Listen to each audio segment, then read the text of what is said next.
नमस्कार मंडळी, मी प्रज्वल ढगे. सध्या तुम्हाला एका पाकिस्तानच्या ड्राम्याबद्दल सांगण्यासाठी हा व्हिडिओ घेऊन आलोय. आता पाकिस्तानी ड्रामा हा शब्द ऐकल्यानंतर तुम्हाला कळलंच असेल की नेमकं कशाबद्दल बोलतोय. या सिरियलच्या अनेक रील्स, अनेक स्टेटस तुमच्यापर्यंत डायरेक्टली इनडायरेक्टली कशाच्या तरी माध्यमातून आल्याच असतील. तुम्ही गेस अगदी बरोबर केलात. या पाकिस्तानी ड्रामाचं नाव आहे कभी मैं कभी तुम. मित्रांनो, भारताची फिल्म इंडस्ट्री प्रचंड अशी मोठी आहे. म्हणजे पाकिस्तानशी जर तुलना करायची झालं तर भारत हा फिल्म इंडस्ट्रीच्या बाबतीमध्ये खूप मोठा, खूप श्रीमंत आहे. पण भारताची फिल्म इंडस्ट्री एवढी मोठी असून देखील आज घडीला पाकिस्तानच्या या कभी मैं कभी तुम या ड्राम्याची सगळीकडे चर्चा होती. हा ड्रामा नुकताच संपलाय. म्हणजे या ड्राम्याचा शेवटचा एपिसोड आलेला आहे आणि आपलं सुदैव म्हणजे आपण भारतामध्ये सुद्धा बसून या पाकिस्तानी ड्राम्याला पाहू शकतो. त्यांच्या युट्यूब चॅनलवरती या ड्राम्याचे सगळे व्हिडिओज ते अपलोड करत असतात. म्हणून आपल्याला घर बसल्या पाकिस्तानचा ड्रामा आपल्याला पूर्णपणे मोफत पाहता येतो. मित्रांनो, मी जास्त वेळ घेत नाही, थेट या सिरियलकडे येतो. या सिरियलमध्ये एकूण 34 एपिसोड आहेत आणि हा जो लास्टचा एपिसोड आहे ना, तो खरंच बघण्यासारखा आहे. तुम्ही ध्यान देऊन जर हा एपिसोड पाहिला ना तर तुमच्या डोळ्यांमधून अश्रू आल्याशिवाय. डायरेक्टरनं हा एपिसोड अगदी भन्नाट तयार केलेला आहे. म्हणजे तुम्ही या शेवटच्या एपिसोडच्याही शेवट जर पाहिला तर तुम्हाला भरपूर साऱ्या गोष्टी समजतील. म्हणजे शेवटचे 10 मिनिटं आहेत ना, त्या 10 मिनिटाचे डायलॉग्स, त्या 10 मिनिटाची ऍक्टिंग ही तुम्हाला वेडं करणारी अक्षरशः. या 10 मिनिटामध्ये कुठलीही म्युझिक नाहीये, कुठलाही कॅमेरा हलत नाही, कॅमेरा पॅन होत नाही, कॅमेरा झूम होत नाही. फक्त आणि फक्त या दोघांचे संवाद तुम्हाला शेवटच्या 10 मिनिटांमध्ये बघायला मिळतात.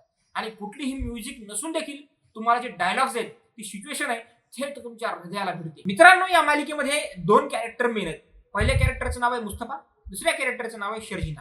आता हे जे 2 कॅरेक्टर आहेत ते एकमेकांच्या संबंधामध्ये कसे येतात, त्यांचं प्रेम कसं फुलत जातं, पुढे नेमकं काय होतं, लग्न झाल्यानंतर काय घडामोडी घडतात, हे सगळं काही मी तुम्हाला सांगत बसत नाही. ही सिरियल पहा आणि त्याच्यानंतरच तुम्हालाही कळेल की ही सिरियल सध्या सगळीकडे का चर्चेत.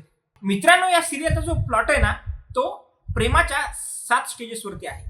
म्हणजे सुफिझम मध्ये प्रेमाच्या एकूण 7 स्टेप दिलेले आहेत. आता या 7 स्टेपचं नाव जर सांगायचं झालं, दिलकशी, उन्स, मोहब्बत, अकीदत, इबादत, जुनून आणि मौत. या 7 स्टेप मध्ये कुणाचंही प्रेम जे आहे ते ट्रॅव्हल करत असतं.